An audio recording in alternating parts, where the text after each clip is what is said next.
Assalamualaikum warahmatullahi wabarakatuh. Kami dari kelompok 7 akan mempresentasikan materi perumusan teori akuntansi dengan pendekatan tradisional. Sebelum memulai presentasi, saya akan memperkenalkan anggota kelompok kami, yaitu Naswa Katalia Hirmansyah dengan NIM Mahir 144, Citra Ayu Fernanda dengan NIM Mahir 152, Winda Nur Hamidah dengan NIM Mahir 175, Nabila Putri Sonia dengan NIM Mahir 194, dan saya sendiri, Novia Fitri Pratiwi dengan NIM Mahir 200. Baik, yang pertama saya akan menjelaskan mengenai gambaran hakikat akuntansi. Akuntansi adalah ilmu yang berfokus pada proses identifikasi, pengukuran, pencatatan, dan pelaporan informasi ekonomi relevan untuk pengambilan keputusan oleh berbagai pihak yang berkepentingan. Tujuan akuntansi adalah menyediakan informasi yang andal dan relevan dan membantu manajemen, investor, kreditor, dan pemangku kepentingan lainnya dalam membuat keputusan ekonomi yang tepat. Informasi akuntansi yang relevan dipengaruhi oleh hakikat dan materialistisnya, dan harus dilakukan secara jujur, lengkap, dan tepat waktu agar memenuhi kebutuhan para pengguna dalam pengambilan keputusan.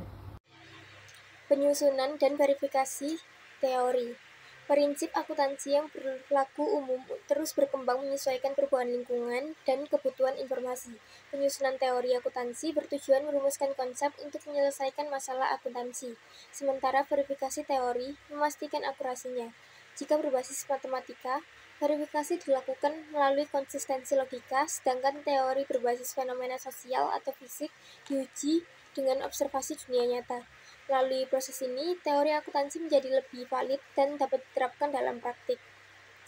Proses penyusunan dan verifikasi teori akuntansi ini sangat penting karena memastikan teori yang digunakan tidak hanya relevan, tetapi juga dapat diterapkan dengan baik di dunia nyata.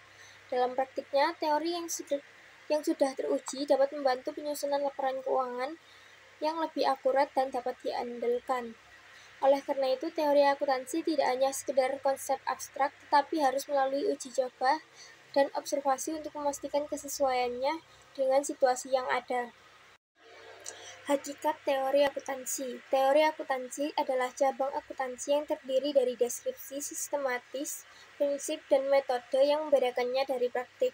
KAM tahun 1986 menganggap teori akuntansi sebagai sistem yang komprehensif dari asumsi dan teori terkait. Ia membagi unsur-unsur teori menjadi beberapa unsur, yaitu asumsi dan asumsi dasar, definisi, tujuan akuntansi, prinsip atau standar, dan prosedur atau metode. Teori akuntansi dianggap sebagai hal yang kontroversial dan membingungkan bagi beberapa masyarakat, khususnya pelaku bisnis. Timbulnya berbagai perspektif ini ada yang dianggap sebagai justifikasi, penalaran logis, bahkan sebagai penjelasan ilmiah yang menyebabkan berbagai perbedaan pendekatan dalam pengembangan teori akuntansi.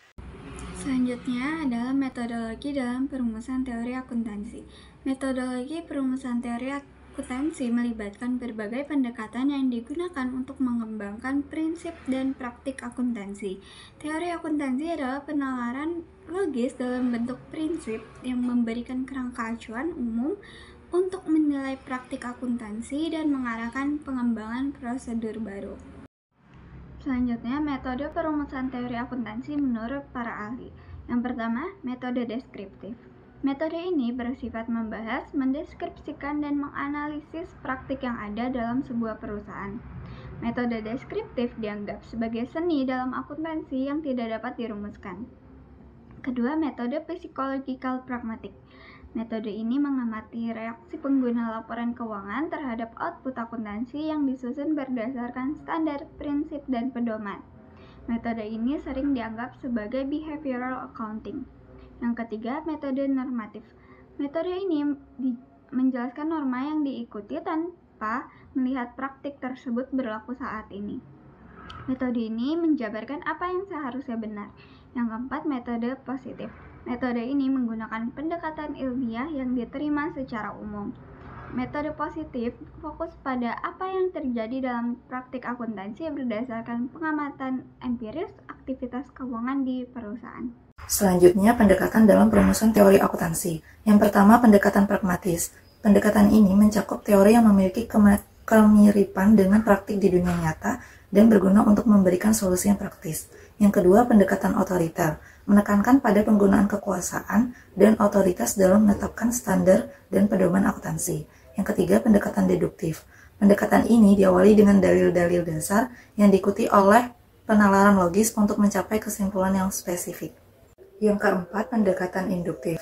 Berbeda dengan pendekatan deduktif, pendekatan ini diawali dengan observasi dan pengukuran data empiris dari praktik akuntansi yang ada. Dari pengamatan ini, pola atau prinsip umum diidentifikasi dan dirumuskan menjadi teori akuntansi. Yang kelima, pendekatan etis memberikan penekanan pada konsep keadilan, kewajaran, ekuitas, dan kenyataan. Tujuannya adalah memastikan laporan keuangan yang disajikan dapat dipercaya oleh semua pihak yang berkepentingan. Yang keenam, pendekatan sosiologis mempertimbangkan pengaruh sosial dan budaya dalam pengembangan teori akuntansi. Prinsip atau teknik akuntansi dievaluasi berdasarkan penerimaannya oleh masyarakat dan dampaknya terhadap berbagai kelompok.